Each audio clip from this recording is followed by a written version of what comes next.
أعوذ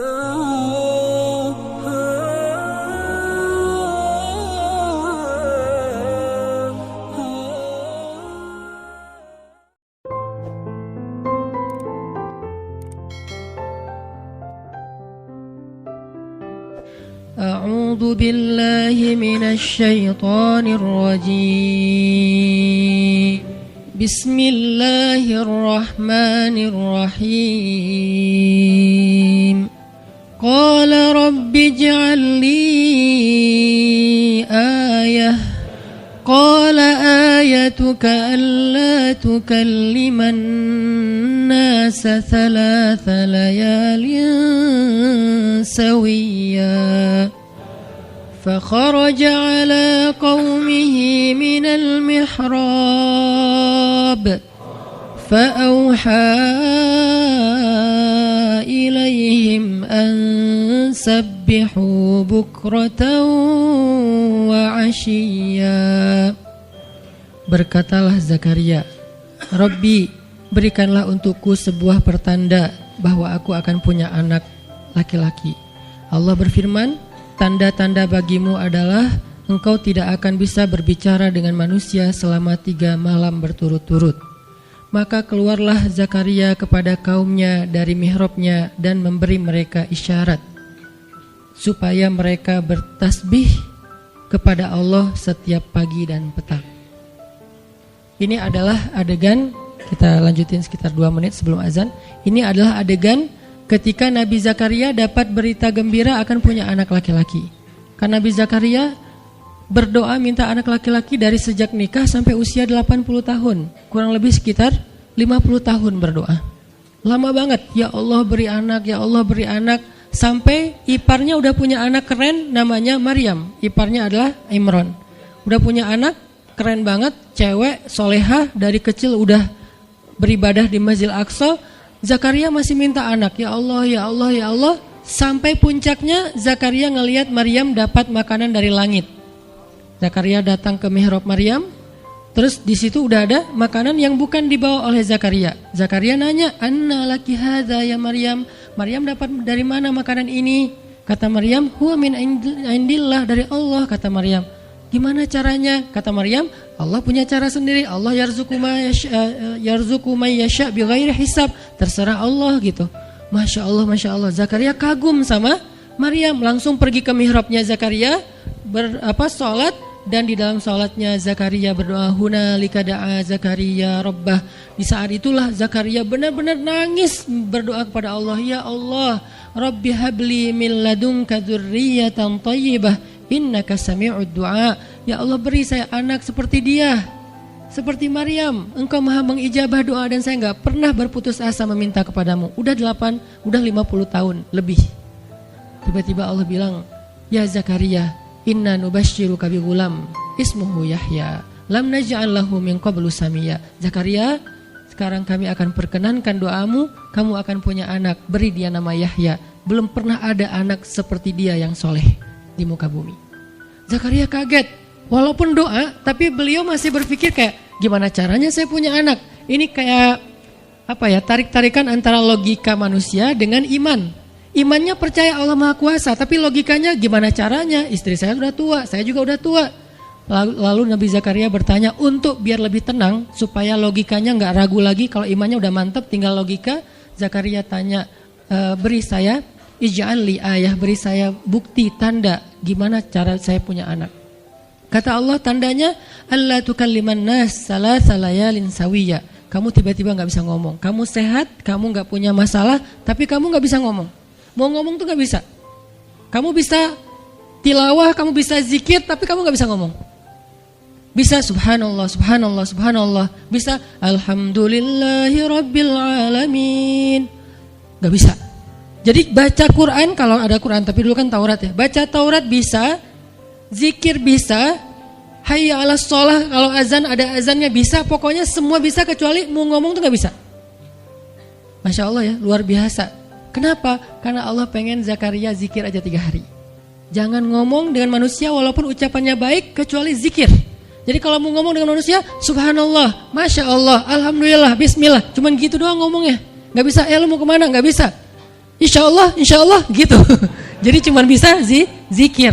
Saking Allah pengen Zakaria menghabiskan 3 hari sebelum Allah tunjukkan keajaiban hanya dengan berzikir. Apa poinnya di sini?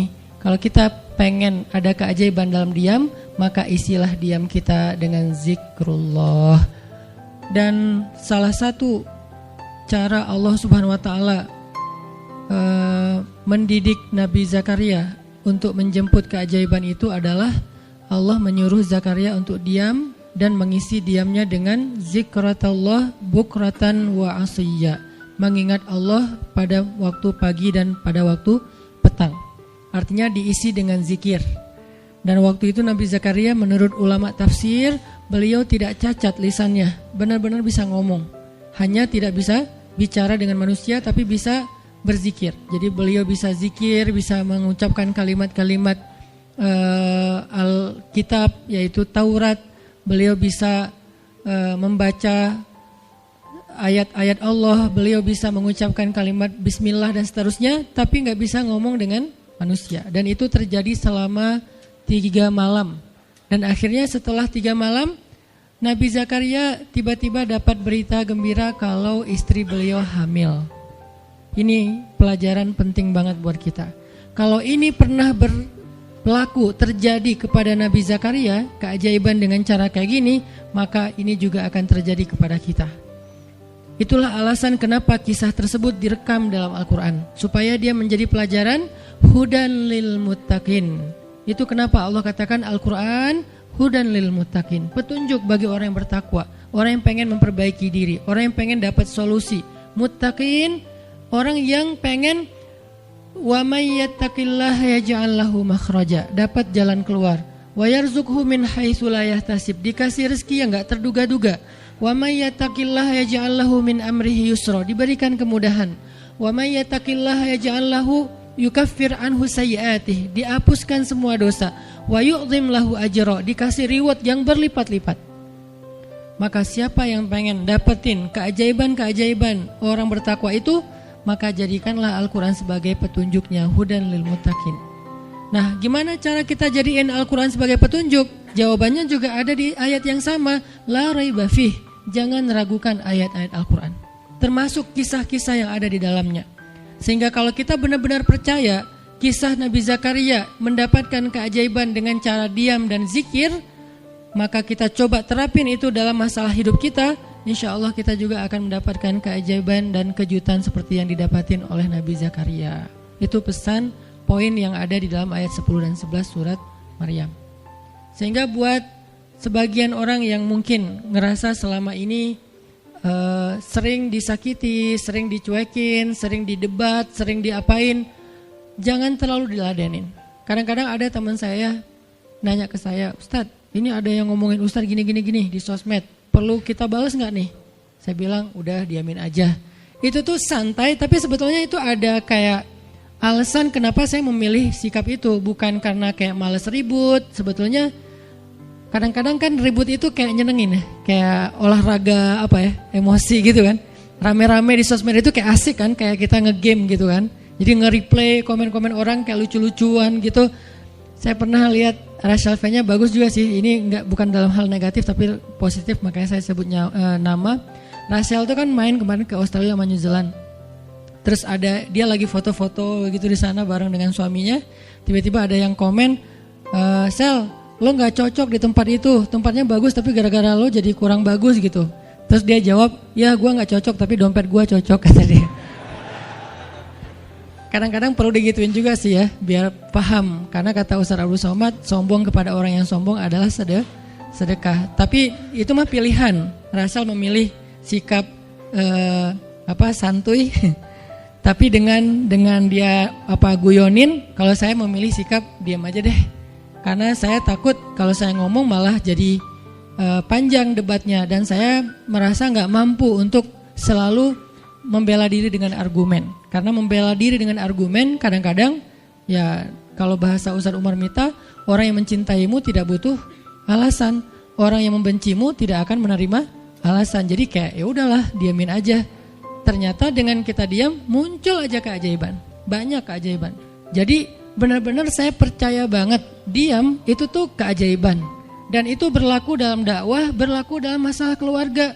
Ketika istri lagi ngambek, dia misalnya komen panjang di sosmed, di WhatsApp misalnya, dia kayak misalnya namanya juga lagi ngambek ya, ngomong panjang di WhatsApp. Kalau saya sabar untuk diam, itu tuh beres dengan sendirinya dan akhirnya malah lebih baik. Tapi kalau saya kepancing, jadi kita balas-balesan. Sepanjang hari WhatsAppan, terus gak beres-beres, tapi hasilnya makin lama tuh tangan pegel, hati panas. Karena kayak pengen dia balas apa, oh balesin lagi, balas apa, balesin lagi. Terus aja gitu, habis energi dan kerasa gitu, capeknya tuh luar biasa. Tiba-tiba muka jadi lebih tua gitu kan ya. Tiba-tiba berkerut semua. Terus warna kulit makin doff gitu. Ini gara-gara efek stres kali ya. Jadi intinya adalah jangan diladenin, diamin aja setelah kita klarifikasi fitnah. Kalau itu berbentuk fitnah, tetap kita butuh tabayun, klarifikasi biar tidak menyebar fitnah. Tapi beres klarifikasi nggak usah diperpanjang. Berapa kali mungkin teman-teman ngelihat, mungkin saya pernah nggak ada apa-apanya sih dibilangkan Ustaz Felix. Kalau beliau lebih pro lah dalam masalah kayak gini. Kalau saya beberapa kali dibully di sosmed, pernah nggak saya ladenin? Hampir nggak pernah. Cuman klarifikasi maksudnya, udah beres, diamin aja, diamin. Sepahit apapun, sepanas apapun kalimatnya, yang kadang-kadang Ustaz nggak baca, penasaran soalnya.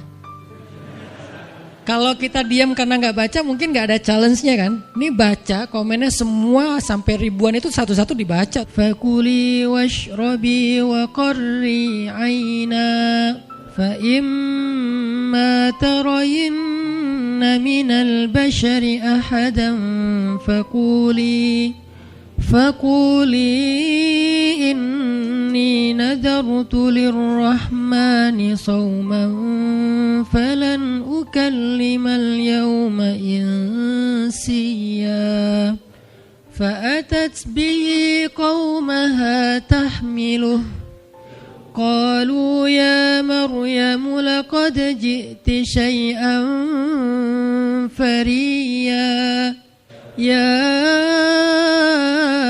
أخت هارون ما كان أبوك امرأ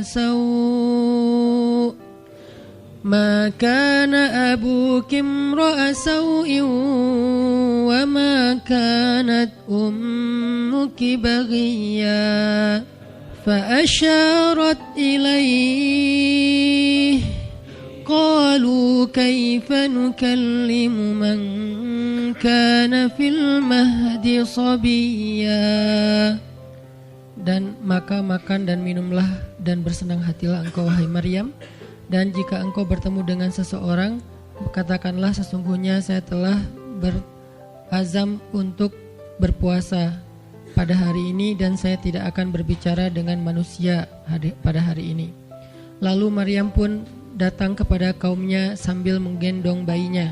Kaumnya berkata, wahai Maryam, engkau datang kepada kami dengan membawa kalau bahasa kita tuh pembawa apa istilahnya, sial, apa ya, dengan membawa keburukan. Jadi kayak dianggap pembawa kesialan. Wahai saudari Harun, sesungguhnya ayahmu bukanlah seorang yang nista ataupun pendosa, dan begitu juga dengan ibumu bukanlah perempuan yang hina. Lalu Maryam memberi isyarat, fa'asyarat ilaih, memberi isyarat dengan menunjuk ke arah bayinya. Lalu mereka berkata, bagaimana kami akan berbicara dengan seorang bayi yang masih digendong oleh ibunya, maksudnya masih terlalu kecil. Ini adalah cuplikan adegan Maryam ketika baru pulang kampung. Jadi ceritanya di ayat sebelumnya, ketika kandungan Maryam semakin besar dan nggak bisa disembunyikan dari penglihatan manusia, Maryam pun pergi menjauh ke sebuah tempat yang tidak ada siapa-siapa.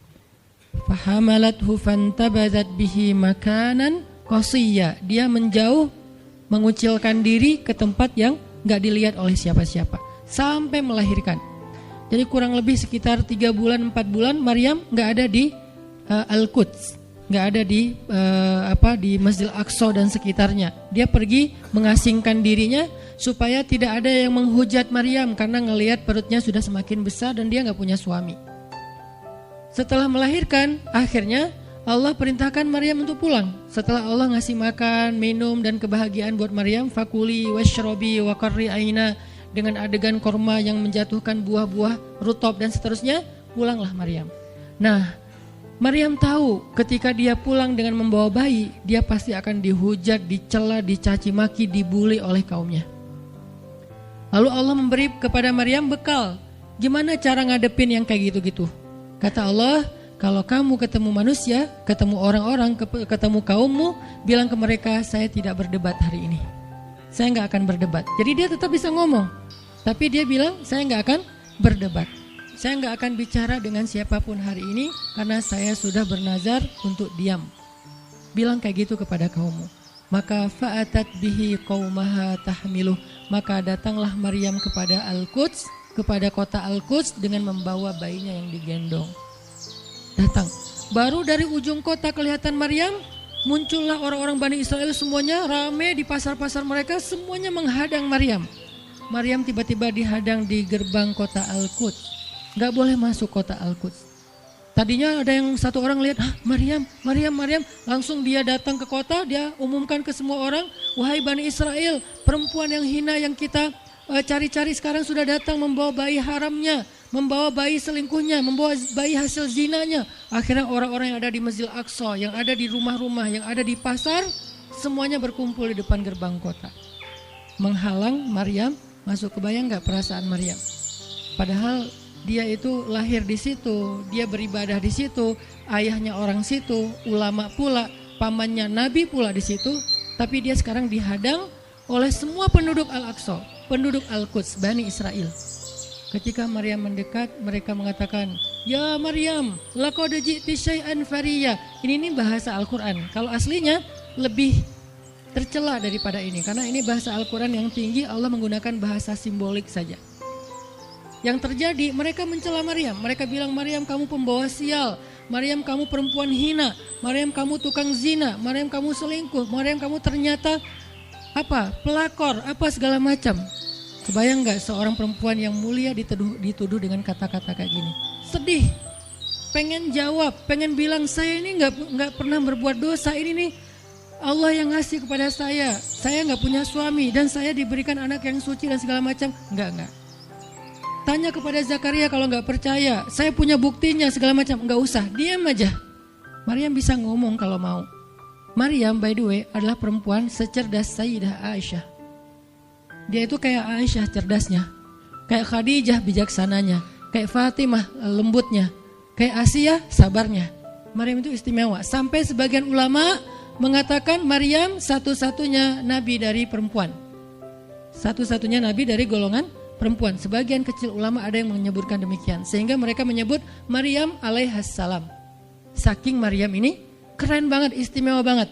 Tapi jumhur ulama sejarah mengatakan Maryam bukan nabi, tapi dia perempuan solehah, orang soleh, bahkan satu dari 4 perempuan sempurna di muka bumi, dan tidak ada yang kelima.